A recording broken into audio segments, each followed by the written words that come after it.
Hello guys! We're finally back with another server tour here on the SciCraft server. And we got a few things to mention at the beginning. So first of all, Mesa, I think you haven't been in the server tour yet. So Hello. welcome to the server. Hello. Thank you. To know, I think also hasn't been in one. Yeah. So yeah, two of our newest additions to the server. And of course we got a special guest today. That is Rock and Roll for Life. Hello. Back there. Hey there, thanks for joining us today. Yeah. And could also mention that he's a Mojang developer. Yep. That little thing. Yeah. Not rock rolling, it's the actual one. Also makes very good CTM maps. The couple small ones that I made. I enjoyed that. Alright, so today's episode will be about our newest quarry. And, well, it's a bit far out, so we'll need to travel a bit, but the travel itself is already worthwhile mentioning. And so let's get to our, well, should we say vehicle? Not quite. Well, our transportation device. So everyone just get on top of the nether roof. Just take any of the elevators on one of the four sides.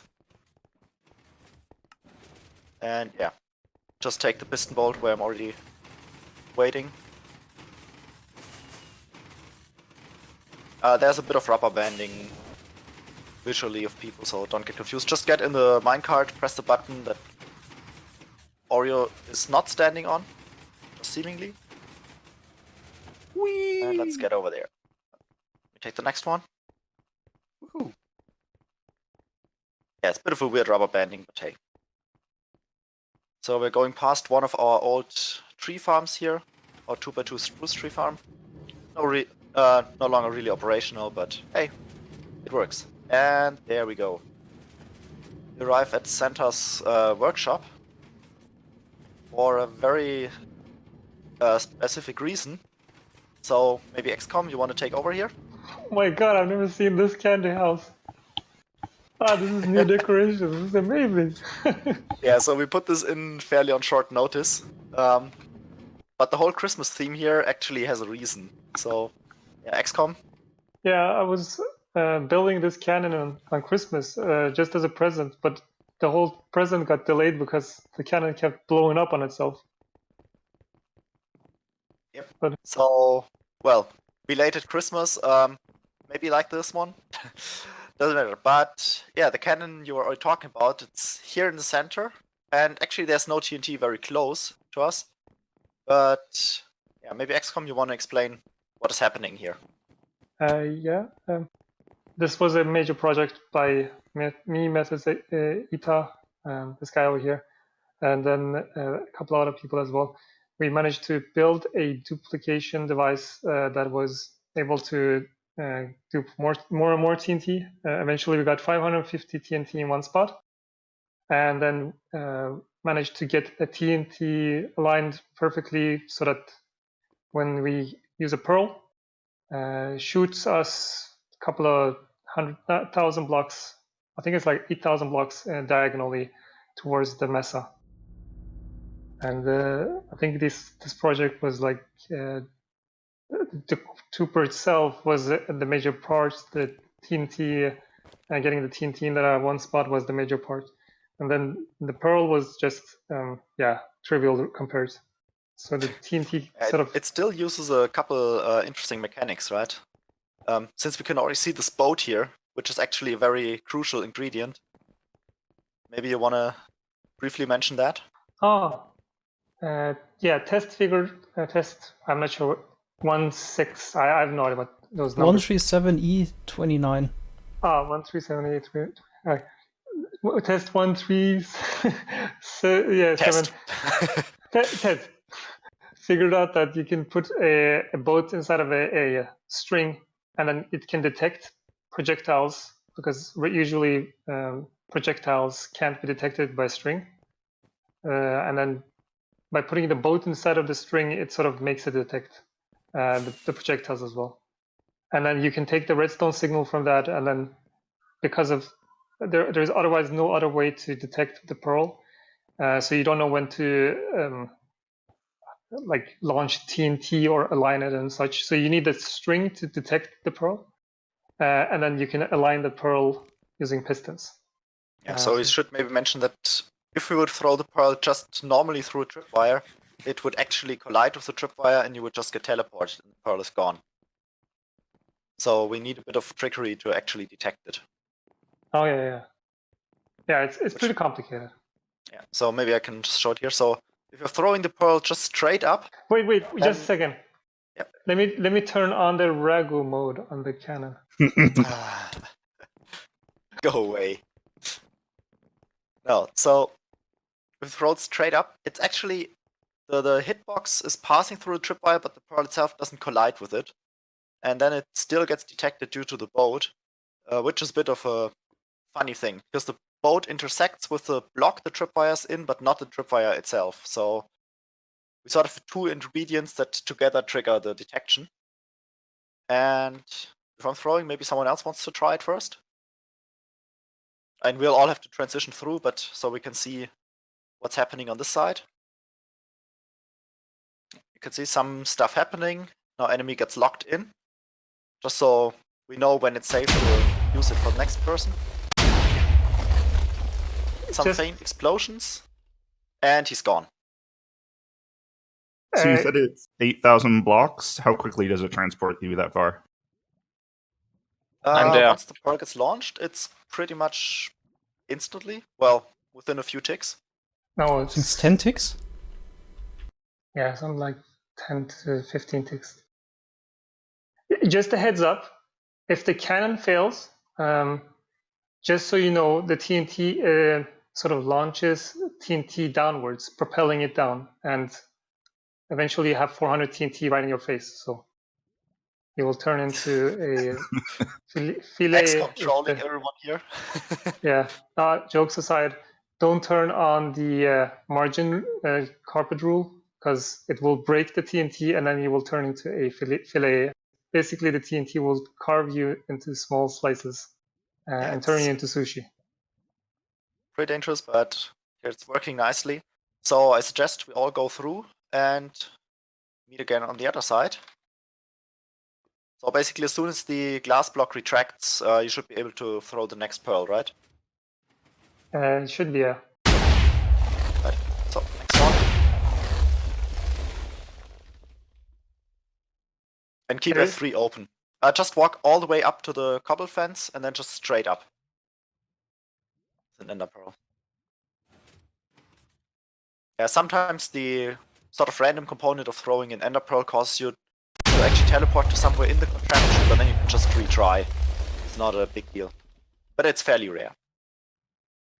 So, well, then I shall be next. So you can see the ender pearl now gets propelled upwards with a bunch of slime blocks. Again, the same trick as with the tripwire. It's intersecting, but not intersecting. And there we go. Oop, now things are glitching, but slowly loading in, I hope. There we are. So, maybe we can see someone arriving in a second. Yep, just there. So it's actually quite impressive. Even though we have so much TNT, we actually cancel all the random components of the ender pearl throw. That we always land on exactly the same spot. So you're always guaranteed to land here on this spot that Mesa was now landing. And yeah, it's quite a bit above the nether roof. Of course, we need quite a lot of clearance. That's why we went on top of here. But yeah, it's a pretty impressive system, I would say. Alright. While maybe the rest of everyone's heading over, we have a small piston bolt connected here that leads us to the nether portal, and yeah, I guess we'll all go there and see you on the other side. Well, actually, let's take a look at the Yeah, actually, system here. Fox, who isn't here today, our latest member, spent quite some time here decorating this whole place. Yeah, So it's should still a bit work in actually progress. Maybe but- take a look. Oh yeah, Oh my God, there's decoration on this side as well. Yeah, oh, it actually looks pretty neat. he Obviously made themed after the dinosaur Mesa. statues Some dragon heads. I love those. Oh yeah. Nom nom nom. I should also mention that we have a cannon back. Yeah, of course. We So- don't want to travel all that distance Yeah. manually. And of course, TNT tubing makes it possible to make it somewhat easy to use, because otherwise, well, things get a bit hairy. Wait, there's a minecart stuck. Let's just... I think that one is not working yet. no, it should do its job. Okay. Whatever. Yeah, we just quickly assembled those piston bolts to have a more convenient access. I started building them yesterday. Yeah, what we also have is actually a piston bolt connection to this place. It's not Yeah. finished. It's not finished, or we can already take a look. Oreo is just Take a moment quick look down working here. on the last connection Yeah, here at the just fall bottom. straight down, don't move while falling. There's a slime block Hmm. below the minecart. So if So you yeah, would it's still a bit work in update, progress. so if you would update to 1.13, the enderpearl cannon doesn't work anymore because we use so much TNT duping, and it's almost not affordable to use it anymore with legit TNT. That's why we also have a piston bolt connection. But this takes Yeah, a bit longer. It's probably a 10-minute ride just to get back to the Nether hub. Yeah, so if you take a look at the 3 screen I still have open here, we're at over 5k in each direction. Yeah. So 5.8k on X and 5.2 on Z. Which means, yeah, this is like a 10,000 block ride, essentially. So, yeah, don't want to do that just to quickly get something from the storage or the likes. Alright, we traveled quite a bit from the Nether portal, since we still wanted to start out here. And, well, there's 2 things. One is a movable beacon, well, except for the beacon blocks, which is quite useful if you have to dig such a trench. That's the one thing we need for the quarry to work, so it has a 1 wide clearance on the side, but it also needs quite a bit of a clearance underneath. So we had to make sure we prepare this, well, tunnel? I don't know how you'd call it. So we blew out quite a lot of stuff here, which also means the quarry doesn't mine any diamonds, simply because it doesn't reach low enough. But that's not the main purpose of it. And, well, in order to make this in total 720 blocks wide underground cave, of course we didn't want to dig all of that, so we used a nice little tunnel bore here. And Should I activate it? maybe... Sure, go Alright. ahead. So Wait a there's a, second. So just this observer here is basically our trigger. Shoots the TNT forward, shoots the second one, and then stops until we trigger it again. Because that way we can actually remove all kind of liquids that appear. So you would just fly across, check if there's some water or lava leaking in. Ah! Don't stand in front while TNT is going off. That might be a bit painful. Well, on the other hand, it's gonna be quick. So yeah, in principle, if we find some diamonds here, we also pick them up, but for the most part... Ah, there's actually a bunch of diamonds. Yoo-hoo. For the most part, we're just interested in getting the clearance for the quarry in the end. More diamonds. Yay. So yeah, you can just whiz by with a rocket or so. Maybe Rock, you wanna take a shot as well? Me? Sure. Where do I? Just the fence gate here. Just come to the front of the thing. Okay. So just trigger the fence gate once and enjoy the show. Whatever you do, don't eat a steak aiming at the fence gate. Says the At guy the who enemy. broke his 13 times. And so every time we trigger it, it moves a block ahead, and we slowly but surely crawl our way through. So this is just one machine, by the way. Instead of making a 720 wide machine, which would cause issues with the loading, we made 480 wide ones. Yeah. Just FYI. These are much easier to Yeah. keep loaded. You don't run into all kind of issues with that. And the nice thing is you can actually trigger them from both sides.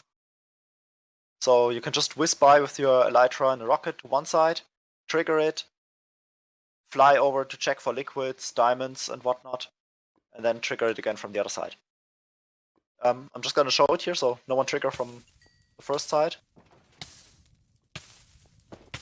We push it here. TNT gets duplicated, waits a bit of time, and shoots to the front. The wait time is there so it blows up in midair instead of just sitting on the blocks. Exactly. So it has to blow up in mid-air, obviously, because it needs to make clearance for the tunnel bore itself, which is, well, probably quite obvious. So if it would just blow up somewhere down here, well, like here, of course it wouldn't blow up stuff here on the top. Tunnel bore wouldn't fit through. Alright, so that's the tunnel bore. And next thing now is already taking a look at the actual quarry. And that's quite a monstrosity. So we'll have to fly back. And just to give you an impression of how long this tunnel is.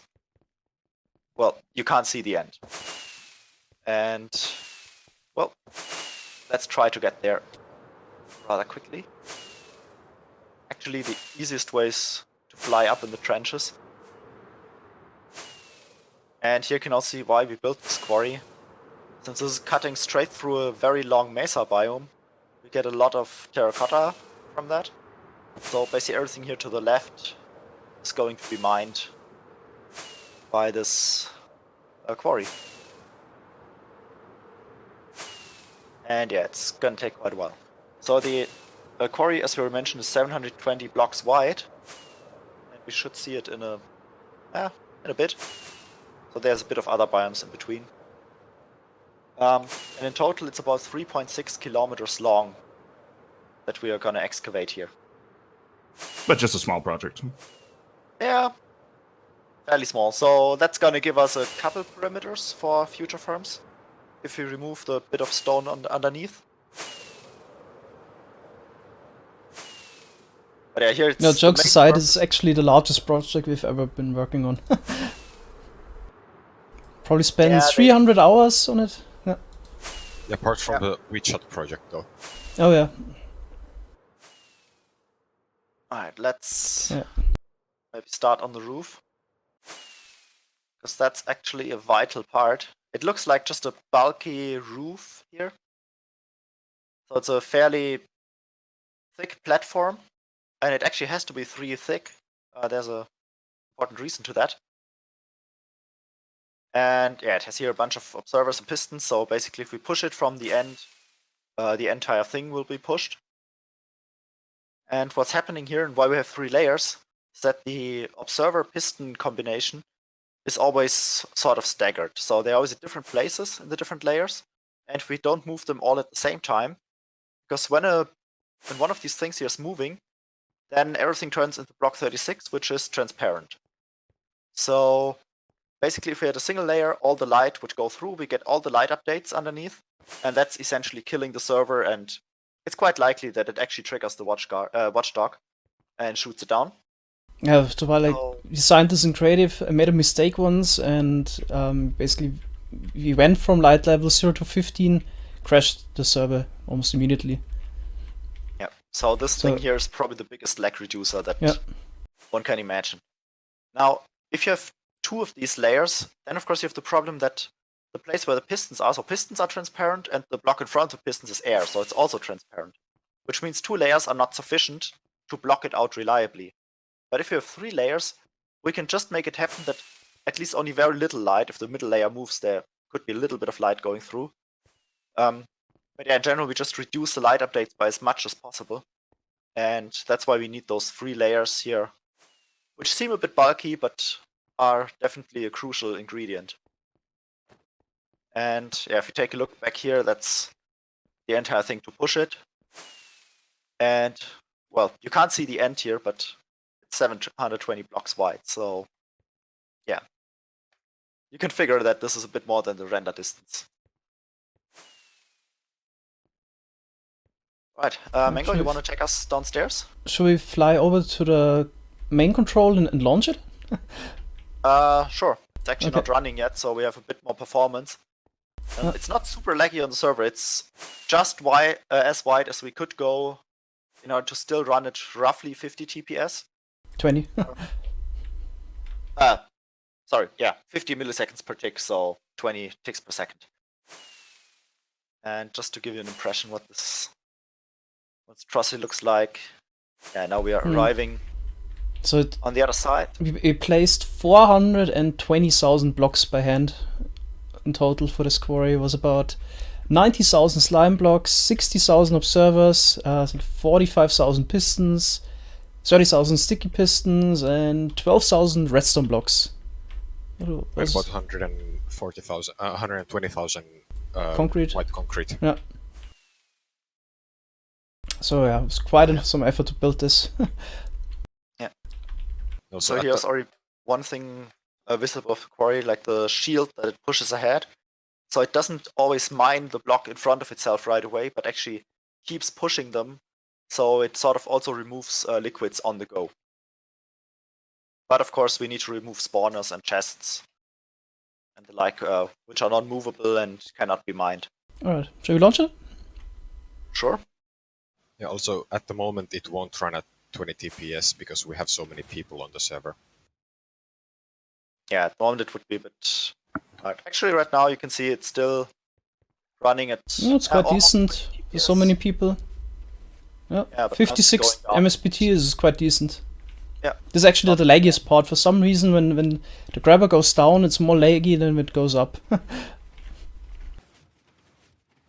Yeah. So yeah, you can see these grabbers here flying down. They're probably, yeah.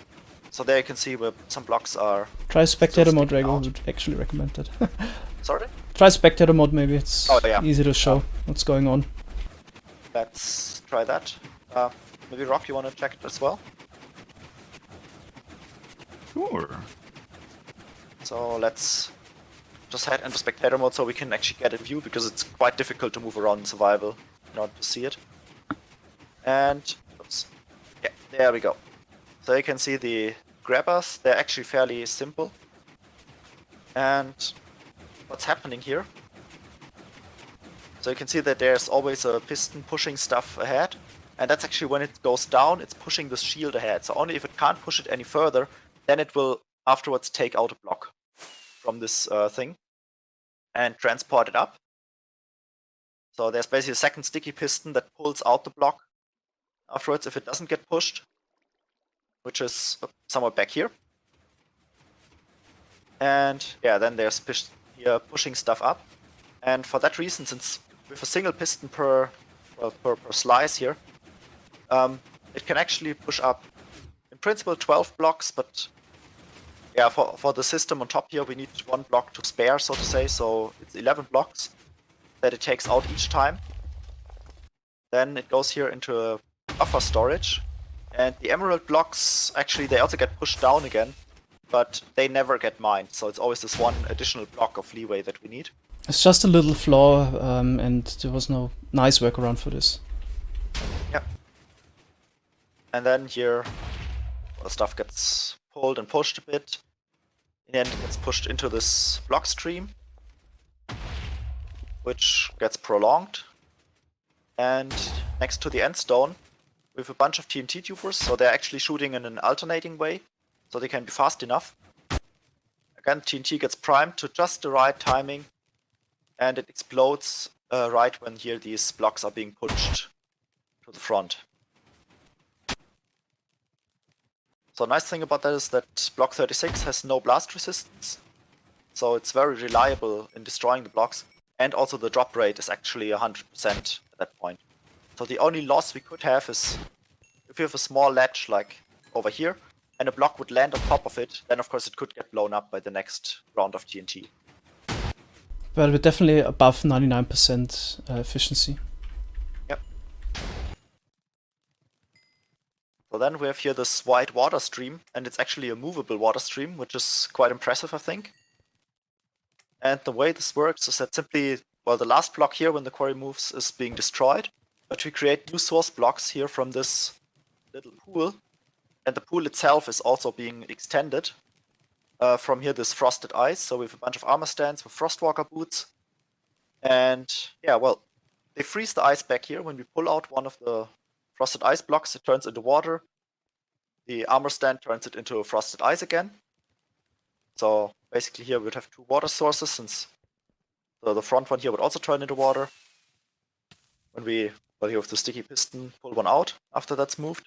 Yeah, the one here next to the slime block is also melted, so basically we pull away this frosted ice, and since the one here that doesn't get moved that only has one single frosted ice next to it, it melts immediately. Frosted ice always needs two frosted ice next to it in order to stay intact. So that's why we got two water sources, and then we just got them spraying, and then we basically have 4 water in total, and then we freeze them all again. Just move one forward. Exactly. That way we basically prolong this frosted ice piece here. Then here at the front, whenever this pool of water moves, we push down 2 of these frosted ice blocks, which also then instantly turn into water at the bottom. But then, of course, the pool has moved, so we again have a 2x2, which forms source blocks. And, well, that prolongs the water stream here. Yeah, that thingy is then just used to collect all the items that are falling down from the TNT tubers. And in the end, they fall into this little channel here, which we've built up all the way towards the storage. We should probably check that one out in a bit. So yeah, that's pretty much how we get all the items. Mango, you got anything else? Should we give some numbers, how much items we get? Yeah, go ahead. Alright, so the total area, as you said, will be 720 by 3600, and in total we'll get 85 million cobble from it, then 5 million of the rare stone types, so andesite, diorite and granite, 6 million of this normal terracotta, which can be colored later, about 2.5 million dirt, 700,000 gold and iron ore, so much gold ore because it's a Mesa biome. What else? Over 1 million coal ore, and yeah, the different terracotta types. Quite a lot of stuff, definitely. So on average it's about 130,000 items per hour on average. Well, have fun digging that much. Yeah, it's faster than you can dig, for sure. Faster than a few people can dig, actually. Yep. Since I also just went downstairs, we have here a bunch of slabs, and they're all bottom slabs. And that's simply in case a gravity block falls down, or for example the grabber removes a block here at the very bottom, but the one above is a gravel block, then this could mess things up. And, well, therefore, we basically have here these slabs. So if stuff falls down, it just lands on the slab, pops out as an item, and despawns at some point. Some of the other gravity blocks also despawn on top, where they don't get pushed fully, but they get pushed in an entity form and stay on in between of 2 blocks, so at some point they also just pop off once the cooldown runs out. But yeah, there can sometimes be really unfortunate configurations that actually cause some problems. Maybe Mango, you want to explain those? Yeah, we have actually 3 situations that can break the quarry, but are so unlikely that it's okay if the quarry breaks every few hundred blocks. The first situation is that we have, I'm sure probably don't have this case right now, that we have a gravity block on top of a rail from a mine shaft. That could break the quarry. It's a bit complicated, I'm sure if you should go into much detail. Basically the problem is that we pull out the gravity block, and because the rail doesn't have a collision box, we push it back in, and then we exceed the push limit. So that's something we didn't consider, and it actually took us quite a while to figure this out, but this is something that could stop the quarry. One way to fix this is just to go in every single mine shaft and remove rails, or we actually have a system that stops the quarry if something goes wrong. Second situation is you have a lot of rails in a row, and then a water source directly at the back of those rails could also break the quarry because the shield kind of gets eroded. We only have rails, and at some point the water could flow through. This could also break the quarry, since it's not liquid proof. The water would update some observers. And the third situation is that you get some little bit of erosion in ocean biomes. As you can see here, the 12 block shield is also getting weakened. And in some cases could actually happen that the water breaks through on one side. But it's really unlikely so far. It only happened once, and that's at the beginning of that was at the beginning of the quarry when we didn't have the 12 block shield. But it seems like in most cases this should be stable. Yeah. Alright, so so far just we some had little fixed it a few flaws. times, Yeah. but In the overworld, Yeah. we wouldn't have any of those issues in the Nether or even the end dimension. It's definitely so the the fixes are fairly easy Yeah. as well. It's really not a huge deal. Now stuff is barely loading in for me. yeah, it's definitely hardest to make a quarry in the overworld. There's just so much different stuff. Yeah. Yeah, so where I'm right now, this seemingly useless slime block line here. Where are It's you, just Rago? like 3 slime blocks, 2 observers, and 2 pistons each time. They actually have quite an important role. And yeah, so these are basically required to be pushed ahead by the grabbers, but if one of the grabbers gets stuck due to exceeding the push limit, then it won't push its corresponding element here ahead. And that way we can actually detect if things get stuck. Yeah. So the first thing that always breaks is the grabber if it gets stuck, and if one of those fails to push one of those, it stops the quarry automatically. Actually, we're just at the best moment. The quarry will be pushed ahead in a few seconds, so yeah. Maybe we should take a look at that. Try to get to the side, yeah. It's a bit It's not super spectacular, but yeah, I mean, it's a 1 block move. Yeah. just the TNT has to work a little bit, so maybe 20 seconds. And then Also, might be worth it to stand on the item stream to see just like how diverse the items. oh yeah, we should do that. Okay, now any second. There we go. Quarry's getting pushed forward.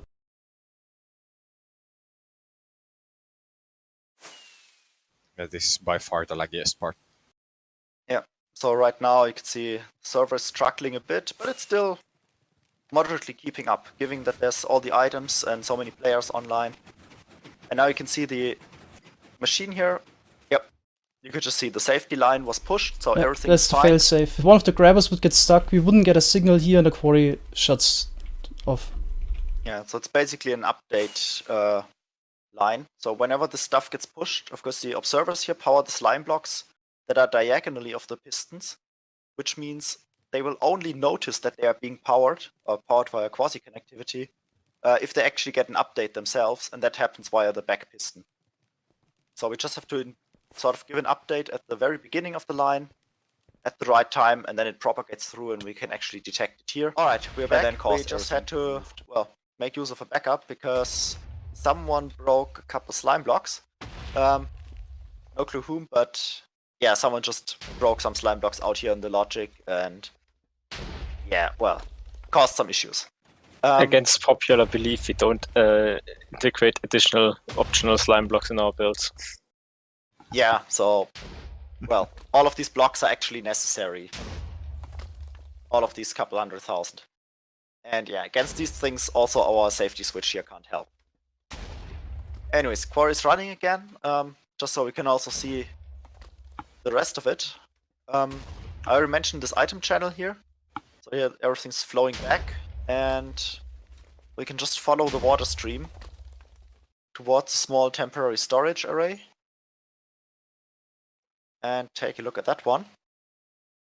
So like every about 1,000 blocks we have one of these storages. So you can see here it comes from the other direction. And well, it's just how much we can easily load with a few bots on the server. So yeah, small item elevator because we built it too high. This The thing XP here filter. is actually an XP filter. So items are coming in and they just get the right momentum to slip through between these fences, but XP balls are actually larger in terms of their collision box. So they don't fit through here, and they actually go into lava. So we get rid of them and save about 1 millisecond per tick, just by getting rid of them a bit faster than waiting for them to despawn. So you can see quarries here already quite in the distance. Then there's a small item elevator. Yeah, This part brilliantly built 1 block too high. here, yeah, so this part here you can see it doesn't suck up anything, at least not the iron block that just went by. And this is purely to filter out cobblestone. So we actually need this entire length. Not all the time, but every once in a while it actually goes up to the last filter here. And these are actually double speed filters. So they, basically they work at twice the normal hopper speed. They just shoot everything into this dropper, which dispenses it into lava. And that way we simply get rid of all the cobblestone, because we can easily make a cobble gen, so no reason to keep it.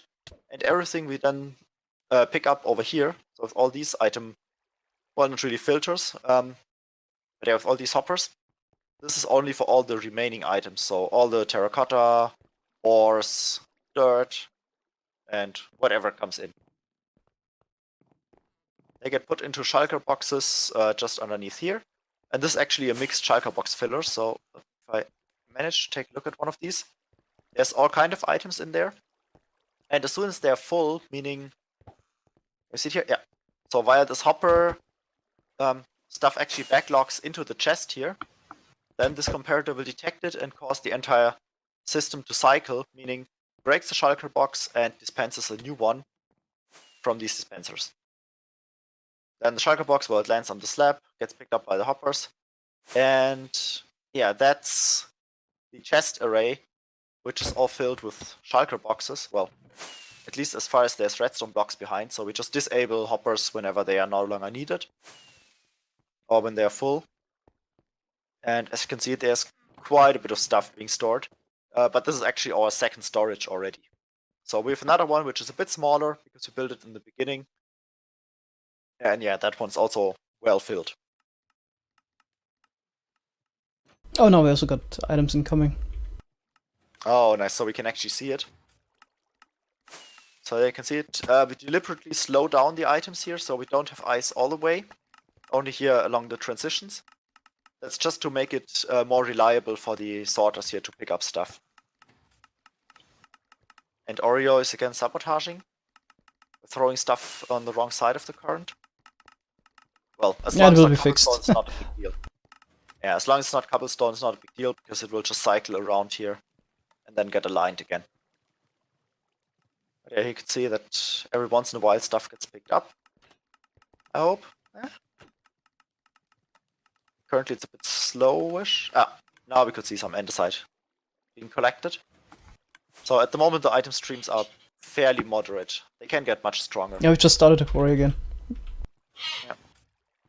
So here you can see there's a lot of stuff coming in, but also cobblestone makes it a fair way. And take a look here. Not quite yet.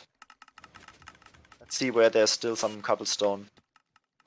Here you can see it's ticking out at double the normal speed. But now, when the quarry is really active, it will sort of keep on piling up until the very end here, where we also need the last sorter.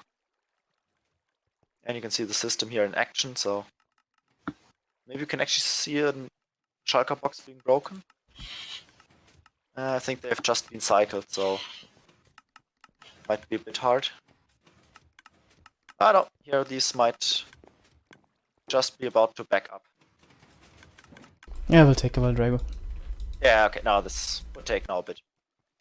But yeah, you can see the hopper here is already backing up some items, and as soon as they reach the chest and don't go straight through, so if this hopper here feeds in, the bottom one picks it out before this comparator can realize it. And yeah, that way it gets broken. So with that... Yeah. Also, what's notable is we don't sort anything other than cobblestone out. We'll, like, this is temporary, we'll sort it later in a better way. Exactly. So maybe can we talk about what we're gonna do? So we will sort all the boxes in one central storage. Not entirely sure where this will be built. Maybe here, maybe closer to spawn, but all the items will be sorted. They won't be kept here. Yeah, so this is really just to get the Just to items deal out with of the way. it temporarily. Exactly, Yeah. and then we can come up with a better solution later on. Maybe I'm just gonna stand here in the item stream so you can get an impression of what's whizzing by. If I would pick something up, it seems to just go by too fast. Wait, I'm not picking up anything? That's odd. Maybe here it works better. Okay, something seems to be really odd with the server. Somehow not Quarry is picking up running. the- Yeah, might be a reason. So yeah, with that many people being online. Rock, if you should set you back to survival, just let me know. Yeah, I'm in a safe place. Alright.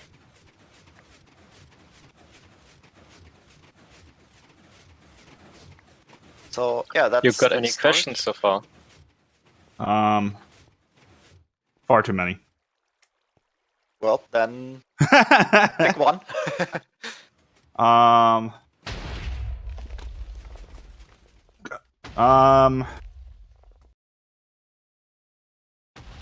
I'd have to think about it. I'm trying to process like how massive and impressive all of this is, and how a lot of this was designed. Because I'm learning my way around the technical side of things since I've kind of moved in with the Mojang team. But there's still a lot that I'm not as knowledgeable on that I need to learn more of. So you expect someone who's going to be working on this stuff to actually know how it all works? Not really. Well, I guess the complexity is just too high at some point with so many options. So yeah. It's good. I think the complexity is in all of it together. I think if it's just breaking it down piece by piece, you eventually get how everything works. Yeah. All right. So I would say coming towards the end, we should take another flight over the perimeter that it already mined. Oh yeah. We should also mention it takes, if the server's running at full speed, which it usually does, it takes about 18 to 20 minutes per slice. So maybe 20 minutes if it's sometimes not fully up to speed. But yeah, one can see the lag that the elytra kicks in quite late. Yeah, things don't render properly, but if we just start from the quarry, maybe give you the F3 screen in addition. So we start at minus 43,200. And this quarry has been running for how long now? 3-4 weeks. It has had some downtime as well. Yeah, so it's not super long. But just going through this huge perimeter here. I think we started it about a month ago, so on the 20th of July. Yeah, roundabout. So now we are already 1,000 blocks in. And now we can just see the wall. How many deaths went into the making of this? Sorry? I said, were any deaths go into the making of this? Yes. The tunnel boss mainly. Oh yeah, they are quite dangerous. Really? I never died once. Well, depends on whom you ask, but Okay. I think I got killed by Regu twice because he activated while I was still still in the mining diamonds or whatever. you know, gotta add a bit of difficulty. Yeah, So- the main threat on the server is Regu anyway, so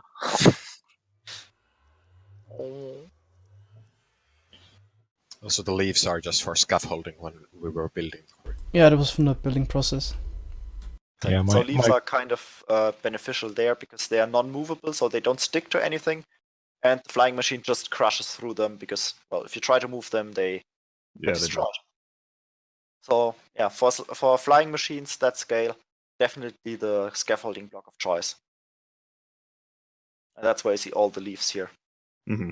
So you can really imagine how much scaffolding one needs for all this stuff. Of course, some parts are interrupted with the flying machine then left. But yeah, it's a pretty huge thing.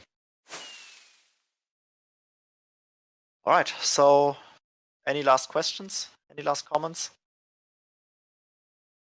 No, looks pretty straightforward. It does things and stuff happens. I have a question.